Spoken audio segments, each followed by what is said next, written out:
beri nama pedang ini Naga Puspa. Selamatkan dia. Jangan sampai jatuh ke tangan pendekar berwatak jahat.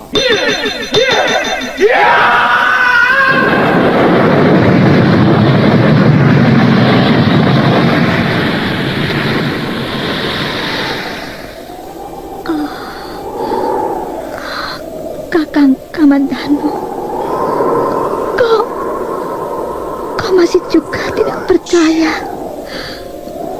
bahwa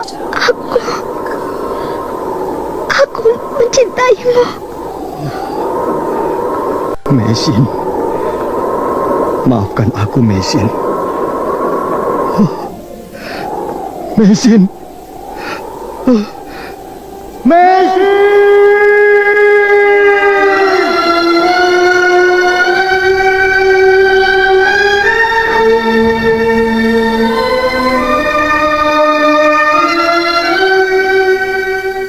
Tutur Tinula.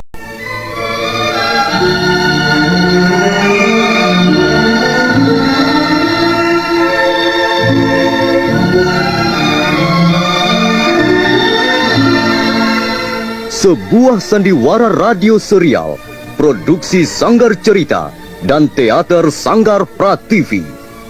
Sebuah kisah dengan latar belakang sejarah runtuhnya Singasari dan berdirinya Kerajaan Majapahit.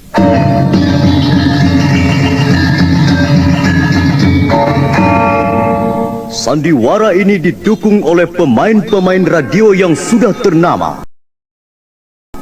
Ferry Fadli, Ivone Rose, dan Eli Ermawati.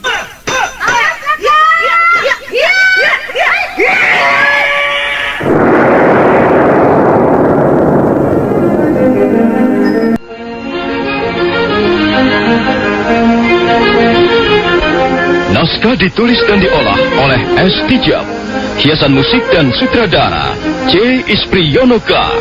Kali ini mengetengahkan episode ke-18 dengan judul Dendam Lama dari Kurawan.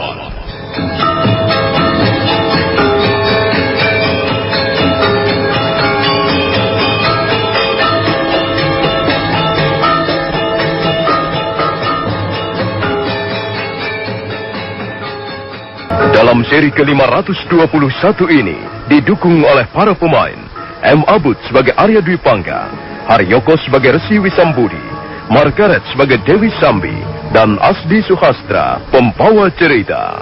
Selamat menikmati.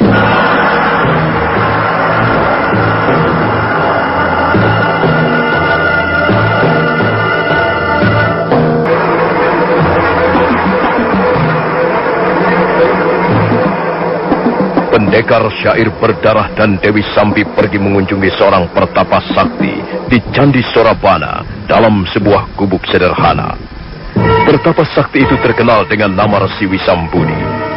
Dewi Sambi nampak sangat kecewa. Demikian pula pendekar syair berdarah. Resi Wisambudi nampaknya tidak begitu berminat untuk mengadakan tanya jawab tentang nasib mereka.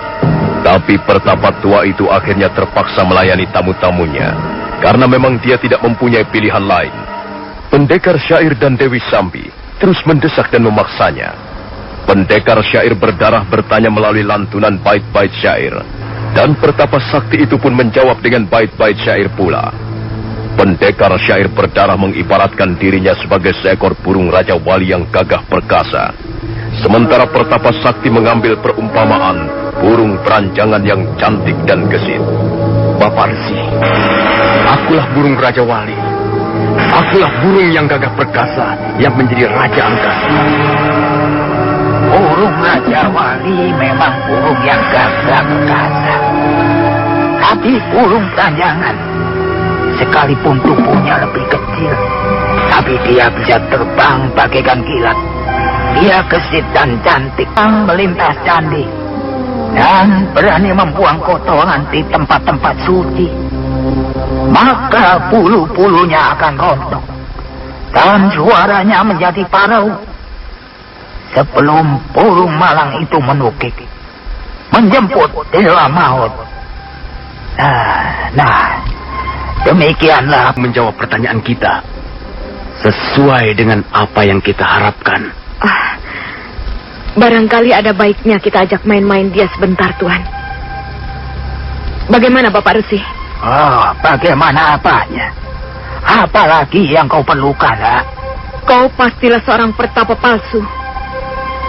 Kata-katamu tidak bisa dipercaya. Kau hanya mengaku-ngaku sebagai pertapa, sebagai peramal, sebagai dukun sihir yang hebat. Tapi sebenarnya, kau tidak becus apa-apa.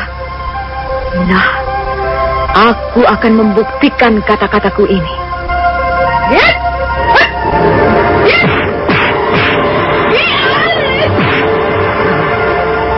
Rupanya kalian sengaja memancing aku untuk menggunakan jalan kekerasan.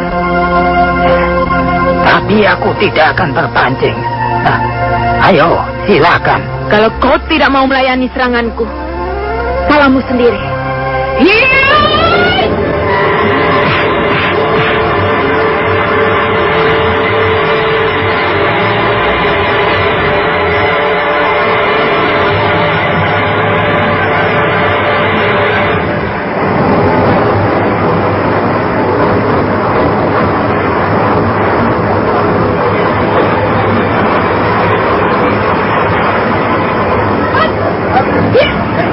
Dewi Sambi segera memburu Resi Wisambudi.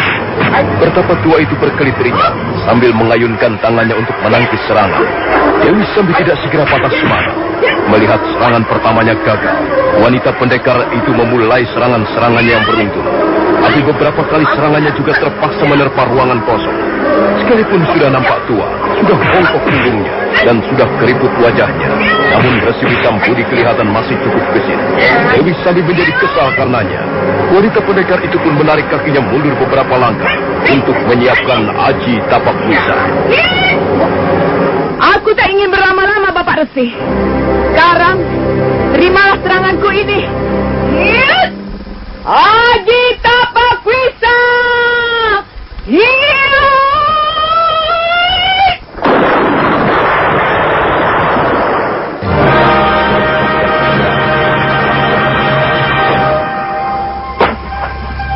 Semakin jelas, kalian adalah pendekar-pendekar yang haus darah. Kalian haus mencari musuh. Baiklah. Sekalipun aku sudah cukup tua, tapi rasanya aku sanggup untuk memainkan jurus barang 2 atau 3 gebrakan. Nah, ayolah, silakan. Sebatang pohon tua berdiri goyang menantang musim kering, menatap kehidupan dengan mata hampa. Segala gairah dan harapan sudah sirna. Sebatang pohon tua yang tak berguna sudah selayaknya ditebas dengan parang, dirobohkan untuk rabuk bagi tumbuh-tumbuhan yang lebih muda.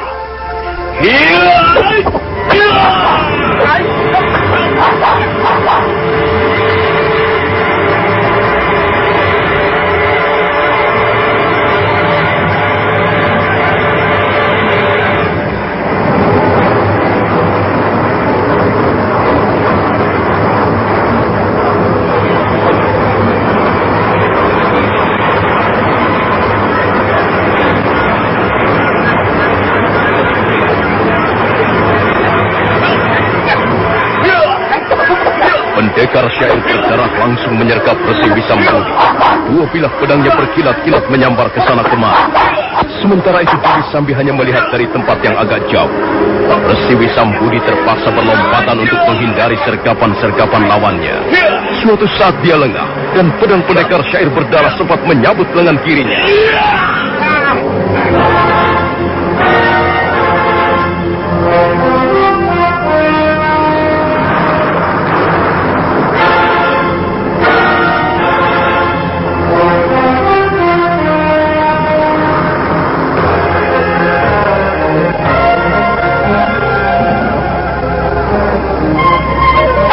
Resi Wisambudi Yang hitam bagaikan arang, bagaikan malam kelam. Karena itu, hai pendekar muda, Suatu saat nanti, kau akan mengambil buah dari pekerjaanmu selama ini.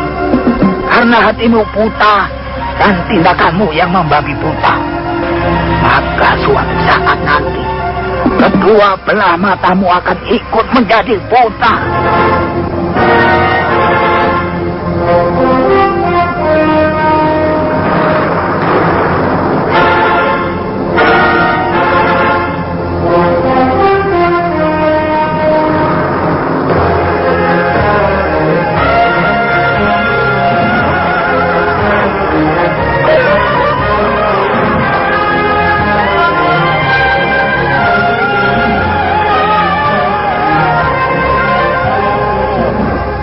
Ngajar.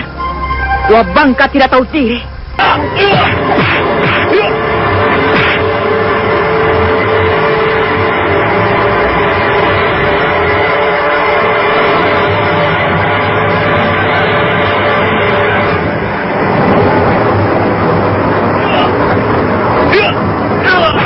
Pendekar syair berdarah dengan garang segera menyerang Resi Wisampudi.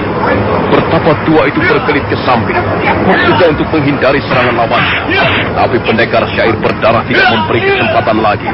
Dia terus memburu dengan serangan-serangan beruntun. Pertarungan sengit segera terjadi. Tapi mendadak, pendekar syair berdarah melompat mundur beberapa langkah.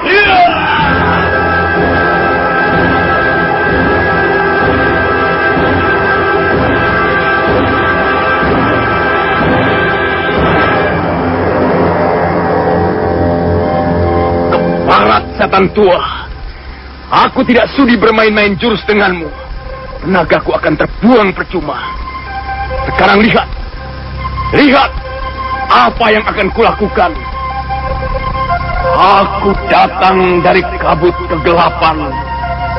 Aku datang dari balik dunia gaib. Kan ku pecahkan matahari, kan ku robek-robek wajah rembulan.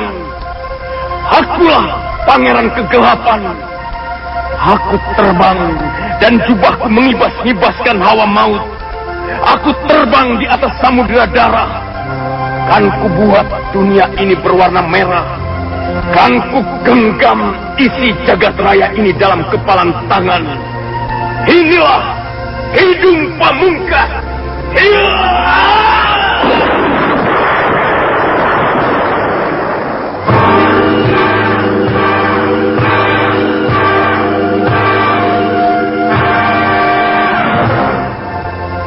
Resi Wisampudi bermaksud menghindari pukulan Kidung Pamungkas yang dilemparkan oleh pendekar syair berdarah. Tapi langkahnya tertahan sesaat dan mendadak tubuhnya terpental ke udara. Pertapa tua itu jatuh tertelungkup di atas semak belukar. Dia segera bangun kembali sambil menekan-nekan dadanya yang terasa sesak. Dia berdiri dengan sempoyongan. Nah, saudara pendengar, bagaimanakah kelanjutan kisahnya? Silakan menunggu seri berikutnya. Sampai jumpa.